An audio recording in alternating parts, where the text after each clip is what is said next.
South ఫిదా Chandrababu mega vision.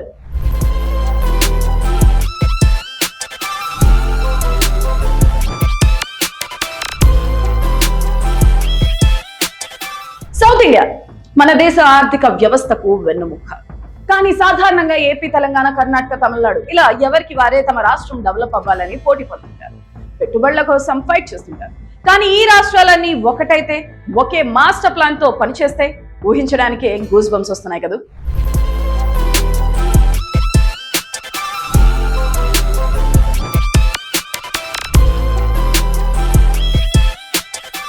అవును, AP CM Nara Chandrababu Naidu ఇప్పుడు సరిగ్గా ఇదే మెగా విజన్ తో ముందుకొచ్చారు.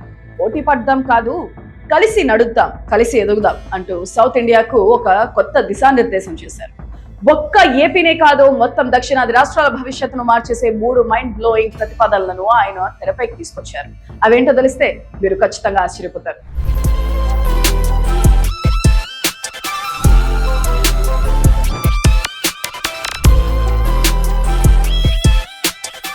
చంద్రబాబు వదిలిన మొదటి బ్రహ్మాస్త్రం మెగా ట్రాన్స్పోర్ట్ కారిడార్.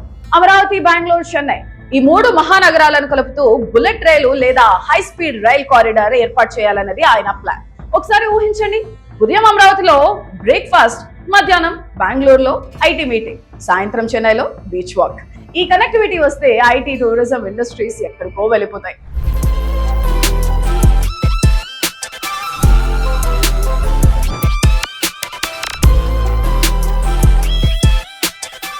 రెండోది పవర్ అండ్ లాజిస్టిక్స్. ఏ రాష్ట్రంలో కరెంట్ ఉత్పత్తి అయినా, ఎక్కడ కొరత ఉన్నా వెంటనే సప్లై జరిగేలా ఉమ్మడి సౌత్ ఇండియా పవర్ గ్రిడ్. అలాగే రాష్ట్రాల మధ్య డ్రై పోర్ట్లు, రైల్వేలు, ఓడరేవులను కలుపుతూ ఒక కామన్ లాజిస్టిక్స్ నెట్వర్క్. దీనివల్ల దక్షిణాది నుంచి విదేశాలకు ఎగుమతులు రాకెట్ వేగంతో జరుగుతాయి. ప్రపంచానికి సౌత్ ఇండియా ఒక బిజినెస్ హబ్ గా మారుతుంది.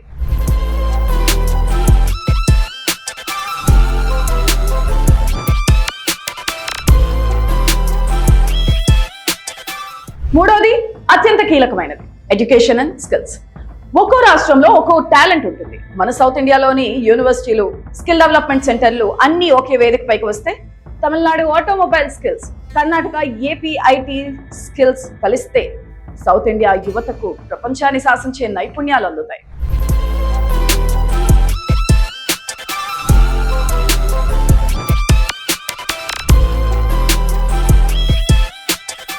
ఇదంతా బాగానే ఉంది, కానీ దీని వెనుక ఉన్న అసలు వ్యూహం ఏంటో తెలుసా? విడివిడిగా కేంద్రం దగ్గరకు వెళ్లి నిధులు అడగడం కంటే సౌత్ ఇండియా రాష్ట్రాలన్నీ సమిష్టిగా ఒకే ప్రణాళికతో వెళ్తే కేంద్రం కూడా ఫండ్స్ ఇవ్వక తప్పదు. మెగా ప్రాజెక్టులు ఈజీగా వస్తాయి. మొత్తానికి సౌత్ ఇండియా దేశ ఆర్థిక వ్యవస్థ ఒక అన్స్టాపబుల్ ఫోర్స్ గా మారాలన్నదే బాబు గారి విజన్. మరి సీఎం చంద్రబాబు గారి ఈ సౌత్ ఇండియా మెగా ప్లాన్ పై మీ అభిప్రాయం ఏంటి? మన దక్షిణాది రాష్ట్రాలు నిజంగానే రాజకీయాలు పక్కన పెట్టి అభివృద్ధి కోసం కలిసి పనిచేయగలవా? మీరేమనుకుంటున్నారు కింద కామెంట్ చేయండి.